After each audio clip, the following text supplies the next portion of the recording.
Hello there and welcome back to another video, and today I'm going to be reviewing Season 1 Episode 6 Rogue. So, let's get into it.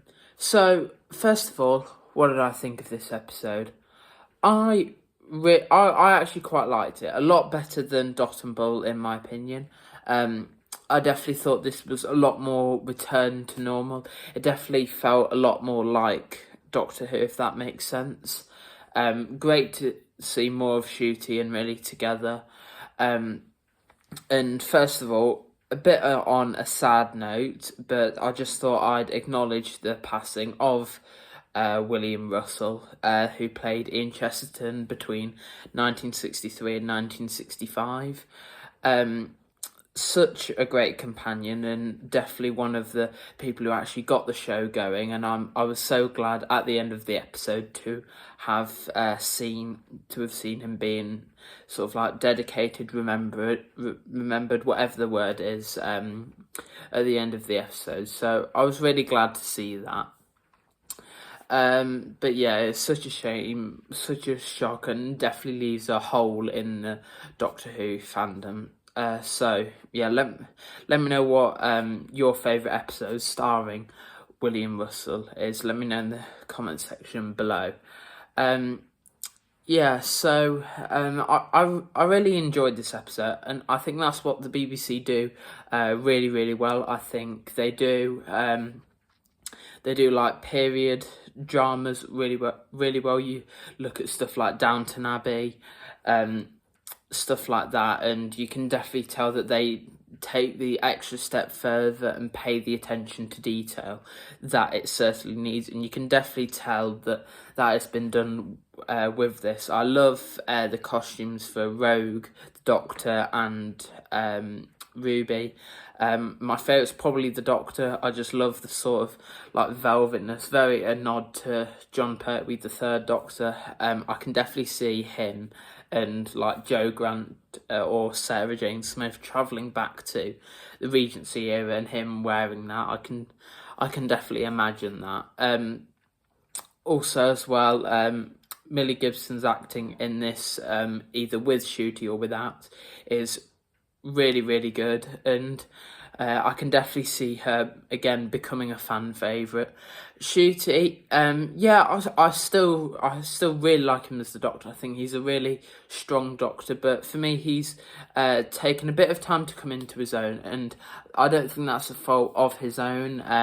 I think that's mainly down to the way that the episodes were structured. I'm not trying to be negative here, but the way the series was structured, I think it was a massive mistake putting Dot and Bubble and 73 Yards together. Still, 73 Yards definitely the superior one out of the two, but I don't think, especially speaking to people who watch Doctor Who on and off, but don't avidly watch it like you and I do.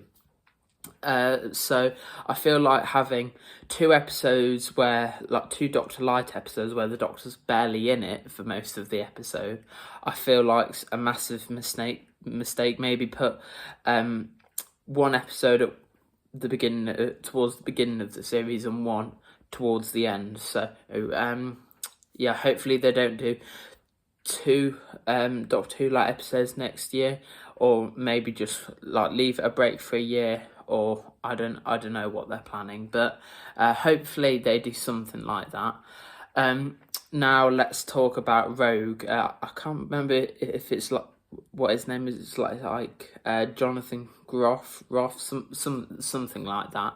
I really liked him as Rogue. I definitely think he might return in the future, given how it's set up. How, like it said, his spaceship's just orbiting a moon. I definitely feel like Russell is setting up a lot of things to return, but I don't know if he's actually going to deliver on that. Such as, I feel like the 14th Doctor, is set up too conveniently to return in the future. He's got his own TARDIS that looks exactly the same, so they don't have to build a new set. And yeah, I definitely feel like that's conveniently set up, and I'm getting the same vibe off this. So yeah, I don't know. maybe he will return, maybe he won't, but I would definitely like to see him return. I love the scene of them in the TARDIS. One thing I do have like a bit of a moan about. I'm fine with the romance stuff. I've seen like a lot of people really behaving very negatively towards it, but I sort of feel it's like it comes out of nowhere. I couldn't really see like it was obvious that it was going that way, but it didn't really like go there in sort of like a natural way. I felt like some of it was a bit forced, like there wasn't really sort of like a gradual progression there. But I definitely feel like, yeah, there was some like romantic feelings there. I don't know, I could be wrong. Also love the set design for Rogue spaceship. Such like a great like dirty design, very much like the Sanctuary Base 6. That's what I think Russell T Davies does really well. He doesn't make like all of his spaceships really nice and clean and futuristic. He makes it very like realistic, which I think looks really well. And also seeing Richard E. Grant as the Scream of the Shalka Doctor amongst all the other Doctors was a really great joy to see. Absolutely amazing. I haven't seen Scream of the Shalka. I've only seen like a couple of clips, but from what I have seen, it does look really good, and I'm definitely thinking about checking it out in the near future.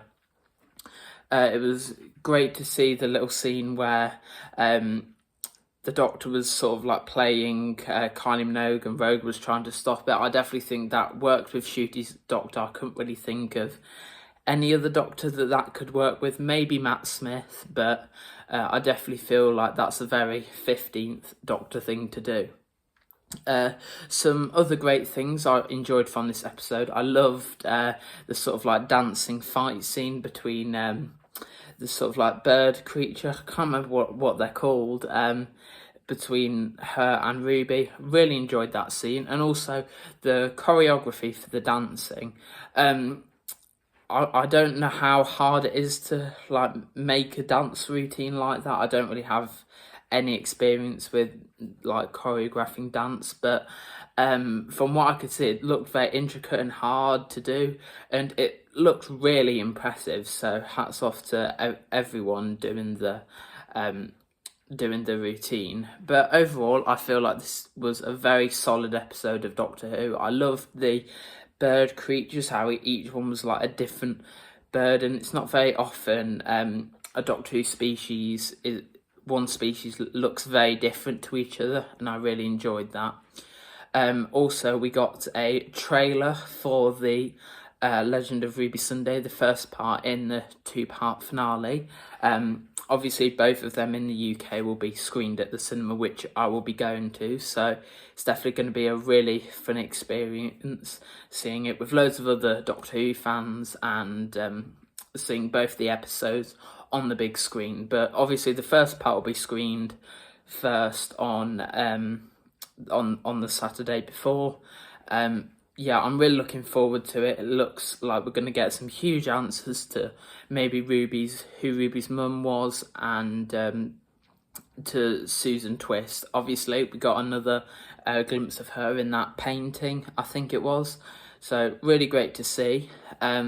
Also, another quick mention, the person who played the Duchess, really great acting. I believe she played Susie Costello in Torchwood, so if you haven't watched her in that, I highly recommend it. She's a really great character. Won't spoil what happens in it, but I highly recommend you go and watch Torchwood if you haven't already, because it's all on BBC iPlayer.